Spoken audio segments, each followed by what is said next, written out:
Saudara kita yang terbaring di rumah sakit hari ini, sayup-sayup suara azan dari masjid rumah sakit masuk ke telinganya. Dia menonton di televisi acara live solat Jumat, tapi saat itu dia hanya mampu terbujur kaku. Ruhnya masih ada dalam jasad. Anaknya tidak bisa berada di sampingnya karena security tidak mengizinkan keluarga berada di dalam ruang ICU. Dia duduk di dalam. Suara terdengar, azan bersahutan, hayya 'alas salah, mari salat, hayya 'alal falah, mari menuju kemenangan. Dia hanya bisa meneteskan air mata. Kenapa? Kalau dulu dia waktu sehat sempat beribadah, penyesalannya tidak terlalu banyak. Tapi kalau di saat sehat walafiat tak sempat untuk menempelkan kening ke lantai, tak sempat melangkahkan kaki ke rumah Allah, tak sempat mendengarkan khutbah, maka tak ada duka di atas duka. Air mata yang meleleh tak dapat mengembalikan masa lalu. Lan tarji'al ayyamul lati madat, yang lalu tak dapat diulang kembali. Air mata darah menangis, yang sakit tak akan sembuh, yang mati tak akan hidup. Penyesalan selalu datang di akhir perbuatan. Belum pernah orang menyesal sebelum perbuatan berlalu. Selalu penyesalan di akhir. Di saat itu penyesalan tak lagi bermakna.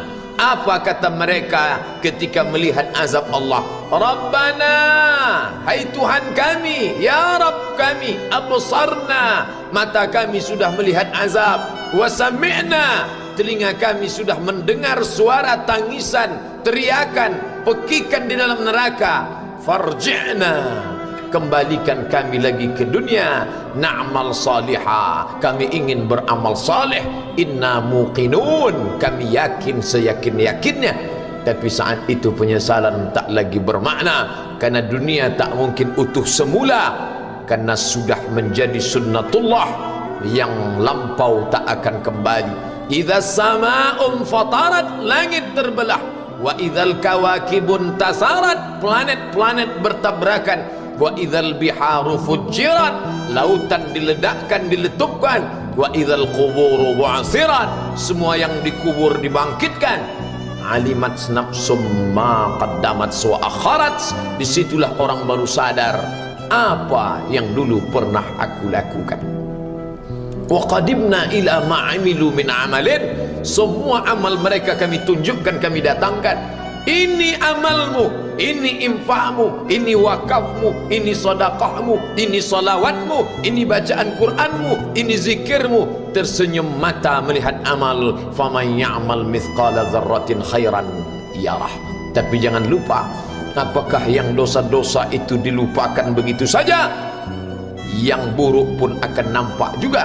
Faman ya'mal mithqala dzarratin syarran, sebesar ujung rambut, sebesar telapak kaki semut yang hitam, di atas batu yang hitam, di tengah malam yang kelam, di dalam samudra yang gelap, akan ditampakkan juga pada hari itu. Yauma tublas sarair, segala rahasia ditunjukkan, dan mata akan melihat dengan penglihatan yang nyata.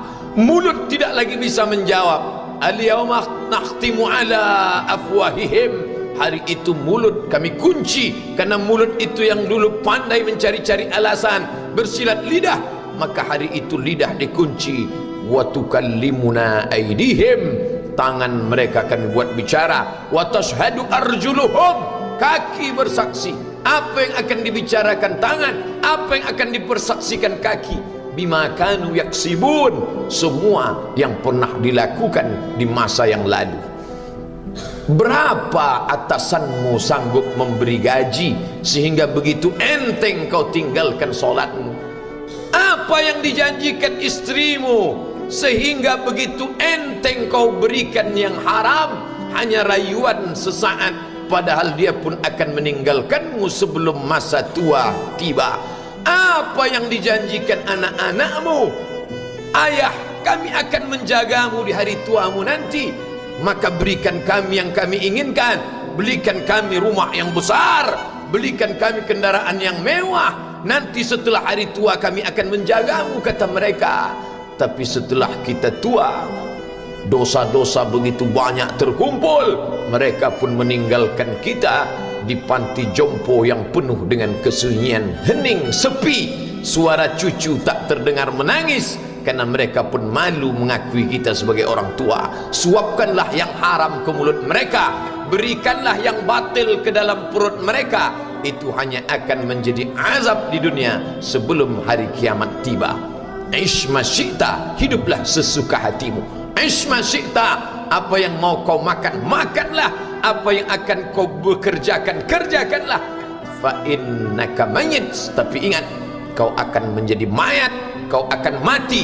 Semua akan diminta pertanggungjawaban di hadapan Allah Subhanahu wa ta'ala. Hari ini orang boleh tertawa, hari ini orang boleh merasa dunia dia yang punya, tapi sampai masanya yang hijau akan berubah menguning, yang kuning akan mati, yang mati akan menjadi debu, yang debu ditiup angin hampa tak bermakna. Lalu apa yang akan dibawa menghadap Allah Subhanahu wa ta'ala? Amal saleh. Kalau pernahlah mulut itu membaca sepotong dua potong ayat sebelum berangkat bekerja, kalau sempatlah masuk ke kamar mandi mengambil air wudhu, solat sunat duha sebelum berangkat bekerja, kalau sempatlah ketika duduk dalam suasana santai membuka iPad lalu dibuka Quran digital sambil melihat beberapa ayat merenungkan maknanya, mengingat mati, kalau sempatlah mulut mengucapkan subhanallah wa bihamdihi subhanallahil azim, kalau sempatlah anak istri dibawa ke masjid iktikaf mendengarkan pengajian, kalau sempatlah beberapa persen dari pendapatan itu dilimpahkan ke rumah anak yatim panti jompo masjid, kalau sempatlah beberapa meter tanah dibeli untuk pembebasan mendirikan rumah Allah, kalau sempat memberikan beberapa karpet untuk rumah yang selalu ditinggalkan, kalau sempatlah membelikan beberapa kilo beras untuk yatim piatu dan panti jompo, itu yang akan menolong di hadapan Allah. Adapun rumah besar dengan beberapa semen, dengan beberapa busi yang banyak, semua akan menjadi tinggal kenangan. Mereka akan menjual, membagi-baginya.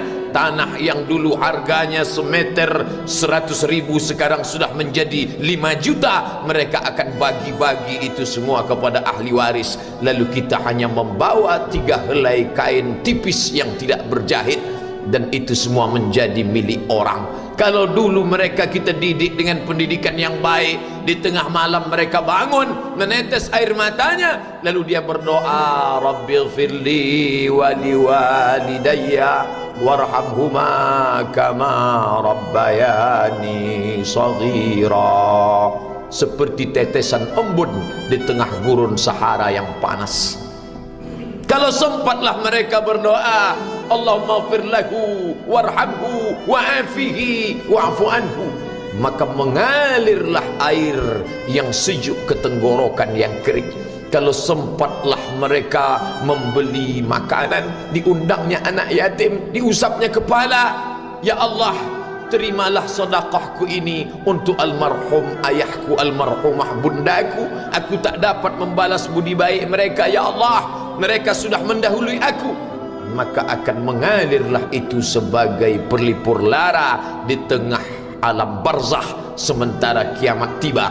Tapi kalau mereka hanya dididik dengan keduniawian, dididik dengan kemewahan, disumbat mereka dengan materi, tak pernah diingatkan pada mati. Ketika kita mati, mereka pun juga akan mati perasaan ingatannya. Paling celaka lagi, mereka mengingat kita dengan mengantarkan bunga, mereka mengingat kita dengan pakaian hitam, mereka mengingat kita dengan suara musik, mereka mengingat kita dengan memajang foto kita besar-besar di dalam rumah. Dan itu hanya menjadi penghalang rahmat Allah turun, tidak berkesan sedikit pun. Mereka sedang menyangka kalau dinyanyikanlah lagu kesenangan kita, terobat rindu hatinya. Kalau dipajangnya foto kita, dilingkarkannya karangan bunga, puas rindunya. Padahal itu tidak membuat pengaruh apapun kepada kita di alam barzakh. Maka sayang, buatlah sayang yang mengingatkan sesudah mati. Kalau rindu, buatlah kerinduan yang membuat dia akan tetap mengalir sebagai satu amal sesudah kematian. Idza matal insan, kalau manusia mati, inqata'a, dulu rajin membaca Quran berhenti, dulu rajin salat tahajud berhenti, dulu rajin menghatamkan segala yang baik-baik berhenti. Tapi ada yang tetap mengalir. Di antara yang mengalir itu adalah sedekatun jariyah. Sempat membelikan beberapa bungkus nasi, nampak orang tua di panti jompo menyuap nasi itu, menggeletar tangan mereka karena usia lanjut, menetes air mata. Kita bukan sedang melihat orang tua, kita bukan sedang melihat orang lain, saat itu kita sedang melihat potret diri kita 30 tahun yang akan datang.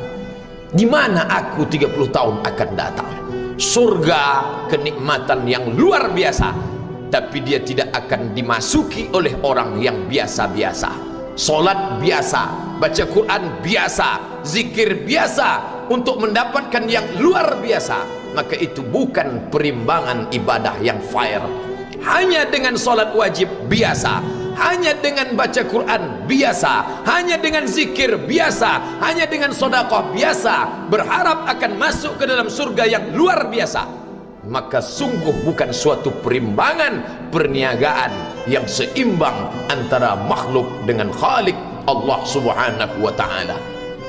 Khutbah Jumat ini kembali mengingat kita, mengajak merenung bersama. Kita ini mau kemana? Di sini untuk apa? Yang kita bawa menghadap Allah itu apa? Apakah nama, jabatan, kebesaran, harta benda ikut menghadap Allah? Tidak. Dia akan tinggal menjadi puing-puing kenangan. Yang akan dibawa adalah amal saleh. Makanya kita selalu berdoa selesai wudu, Allahumma ja'alni minat tawabin waj'alni minal mutatahhirin, ditutup dengan waj'alni min ibadikas salihin, karena orang yang saleh lah yang selamat dari kerugian, yang lain rugi. Innal insan, semua manusia lafi khusrin, rugi. Yang kaya rugi, yang punya kuasa rugi, yang ganteng rugi, yang punya anak rugi, yang punya istri rugi. Tapi ada yang beruntung, illallazina amanu, kecuali yang beriman, wa amilus salihati, dan beramal saleh. Itulah orang yang beruntung, karena dia akan hidup dalam kehidupan yang kekal abadi, membawa iman dan amal salehnya. Kalau sampai hari ini masih bersemayam di dalam diri kita, mari kita jaga. Dan kita berharap kepada Allah husnuzan, Allah menutup usia kita ini dengan husnul khatimah. Ketika itulah malaikat datang memanggil, menyambut, ya ayyatuhan nafsul mutmainnah, wahai jiwa yang tenang, irji'i ila rabbiki, kembalilah engkau kepada Tuhan Rabbmu, radiyatan mardiyah, engkau ridha kepada Allah, Allah pun ridha menerima engkau sebagai hambanya. Fadkhuli fi ibadi, masuklah engkau ke dalam golongan hambaku. Wadkhuli jannati, masuklah engkau ke dalam surgaku. Saat itu ruh keluar dari badan seperti tetesan air di hujung daun yang lembut menetes.